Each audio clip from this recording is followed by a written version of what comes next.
So if I'm saying, yeah. Yeah, like really pressuring someone into doing something. All it really does is just make them angry, and like they'll end up not trusting you like at all, really, and they'll just think you're like oppressive. Yeah. Like they're not gonna like want to do anything else for you ever. Just putting limits on somebody else that you wouldn't want to have put on you. So setting ground rules, but. Do you do that a lot? Do you end up doing that and thinking it'll work, and then it doesn't? I used to. You used to. So how did you stop doing that? Like, what did you do? Or why? We're not going to get into all of that.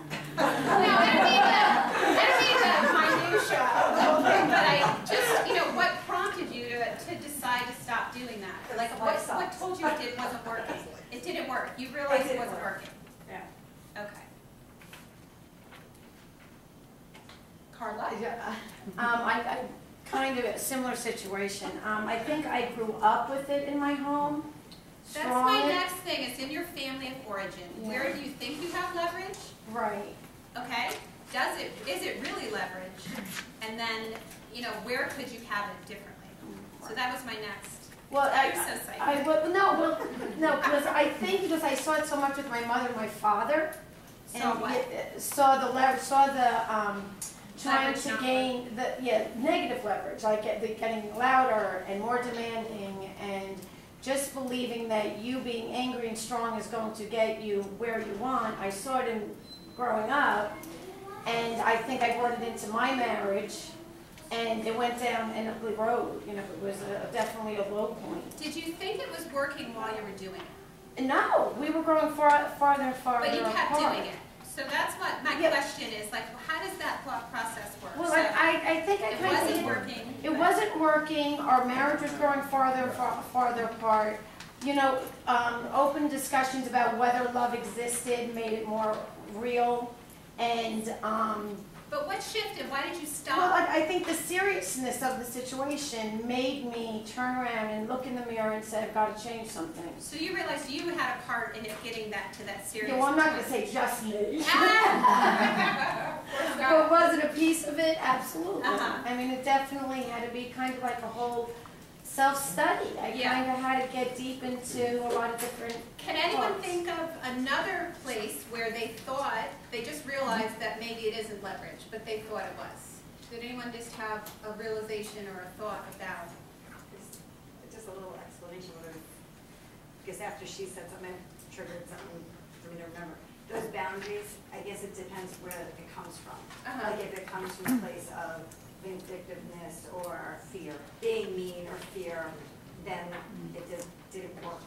If it came from a place of love or protection, then it had value. For you? Yes. For me. Okay. I just thought that certain boundaries, if you're doing them from a mean place or because that's gonna, you're looking for a little friction. Yeah.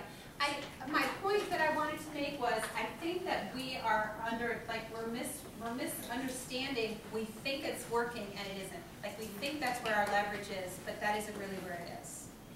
I don't know if this really applies, but a friend of mine's a drug rep, and they get a drug rep. Oh, okay. And they get he a works drug for dealer. Pfizer. It's like a pharmaceutical sales person. He works for a drug syndicate now. And they get these things called from Pfizer University. They're assertive in his CDs and everything. He's always giving them to me, and I listen to him. And in communication, sometimes you think talking and telling your story and trying to force something out and working something is your leverage. And one of the things that was a big eye-opener for me is that the person who's not talking often has the most power in a situation because you're just listening. And you know the story where you go in and someone says, so, and all of a sudden you feel uncomfortable and you're like, well, and you just start going when sometimes just listening, being quiet has a lot of leverage. Being quiet has a lot of leverage. Honesty, stillness, right? It's in our society, it's not encouraged. The stillness especially in this area. It's say it, do it, go here, go there, don't, just sitting still or just sitting in the backyard, just sitting.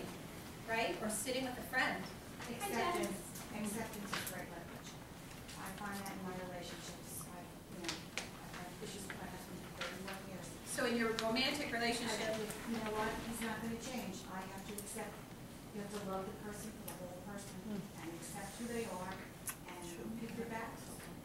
You know, most stuff we're complaining, that's nonsense. sometimes it is like, it would be decided to be nonsense thought of, but really sometimes for us, right, for the younger part of ourselves, it's a really big deal. So even if, if your husband, is being, he goes out or something, or doesn't want to go to dinner, it may seem like, oh, that's nonsense, but sometimes it really hurts, though. So there's a balancing of that I think is very important, to acknowledge when something does really hurt inside of us and try to make sure we protect ourselves and not go in more. But also, too, I think acceptance is good, but also, too, little things can be very hurtful. And it's another thing that I think is very difficult in our society. We don't get to acknowledge that we have little feelings. It's like, get over it, do this, do that, you're fine, like, go do this, oh, you just broke up, that's no big deal. But it really hurts. And, you don't have to be a victim, but acknowledging your own feelings is a very powerful, right? Acknowledging your own and acknowledging others. Because sometimes it's not little, sometimes it feels big inside, right? You're tough, though. You're like, it's fine. Cookies are good. Cookies are good. Cookies make you feel better. Okay, so the whole point that I want to make is, leverage at work. So what about at work? I forgot about work. Let's talk about work. Let's talk about our careers and our bosses and our employees and our... I like to present myself as capable as my leverage for work. People would like me to work for them, like me to be their employee. So that's what I want them to see in me, and that's what I would use to get what I needed from them. So your capability you're using as leverage. Yes. How does that work? So you show up as capable and they do what you want? Is that, like, how does that? It's offering to do what I think needs to be done, offering to learn what I think needs to be learned, trying to fit their needs sometimes, maybe more than necessary. So like with a client, you would meet them at what they need, right? Right. Is that what you're saying? Yeah. So what about in like a big corporation? I don't have a big corporation. You do have a big corporation, but what's your leverage at work? Like, what do you see as your... Appreciating the efforts, what somebody's putting into what they're doing, really showing appreciation for that and patting them on the back, great job, or that was fantastic, or whatever it is, just. And then that gets you taken care of more because they do their work? Like, how does that work for you? So they do their work, but like your leverage for getting what you need done from your employees. I think when you have that sort of, positive energy or reinforcement between it, everybody just is more into it and gets more creative. And you get more support? Or Cheryl, I would say honesty again, to come back to that. yeah. I mean, if you're honest at work with the people you work with, you have integrity, you're straightforward, I think that puts you in a position to expect that from people you work with. And then what happens when someone doesn't participate in that, truth? Like what happens? That's what What? I find it hard to be honest with my boss. I feel being agreeable would be my leverage. I'm agreeable. Uh-huh. I mean, that's the way, I think, your honesty. And that gets you leverage, being agreeable? Yeah, I think it does, because I'm agreeable to her, and I'm basically, and I understood what you meant about capability also in a way. It's sort of like willing to do what needs to be done. Uh-huh. And then if you need something, there's a quid pro quo. And, Because with put that yourself premise, out like, there. if you can think of it though, what that sounds like to me is doing a lot for your boss, doing a lot. Yeah. Like, I'm trying to think of what's the small amount because I'm guilty of doing too much, right? People who know me, I can do too much, right? So what's the small amount of energy that you could expel, so you're not I'll fixing say it? this about myself, though. Yes. I find being agreeable easy. Uh-huh, It's an easy thing for me to do. yeah. I feel like a lot of agreeable, for me, it goes a Then long what way. happens when there's something important that needs to be said, that wouldn't be agreeable? So, you're like, But I do feel like you have more weight then. well, no, what happens, though? I'm just asking. So, for you, so when there's something that needs to be said that is disagreeable, we just don't say it, or? No, the door gets closed and I Oh, so expect then to be you heard. private- I expect to be heard. Yeah, I do. So then it gets big, so Yeah, that then a it- lot comes out with that. Well, I try to keep it on point. but Yes. I would like. But it's also like what you said, it's picking your battles. Uh-huh. You know, if you've been agreeable and amenable to, you know, just about say, I don't know, 85% everything, whatever, and then all of a sudden, yeah, something rubs you the wrong way, and you're like, you know what, I have something to say about that. You know, for the fact that you haven't said anything for the other 90% of the Yeah, time, exactly. you know what, I'm worth one good battle here, Pitch you session know? here. Give them less control over you, How would you do that? know your value. So you don't even have to say it? Specifically with a boss or a superior. So know what you're coming to the Appreciate table your with? value. And is that just inside of you, or is it? Nope, Is, you have to work on it. yeah? Yeah, you're not kidding. How's that going? Are you doing that? Better? And you know, with being agreeable, I'm just saying, I'm really glad you brought that up, because what happens is we start to store up. So we're agreeing. It's fine. It really is fine. Like, I'm not going to argue, but it really is fine.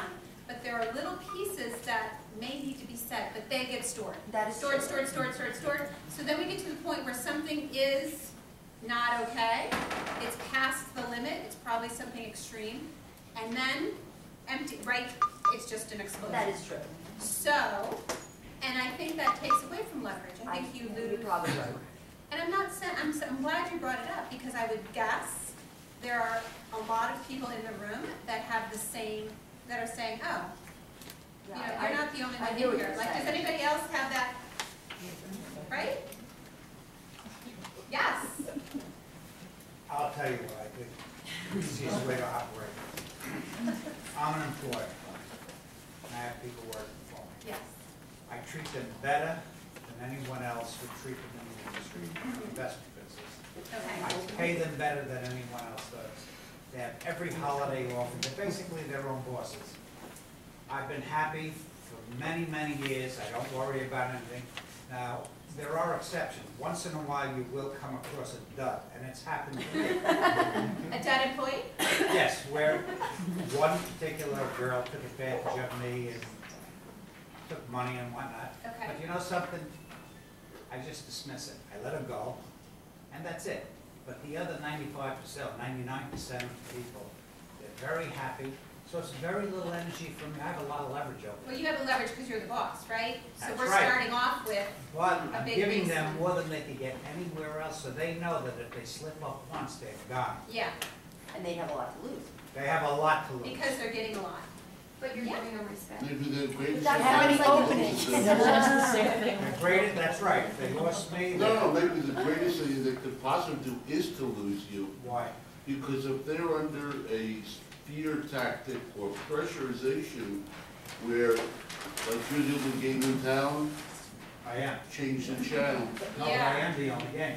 You Okay. think you are, Absolutely. but you're talking about other people. Right. You know what I'm saying?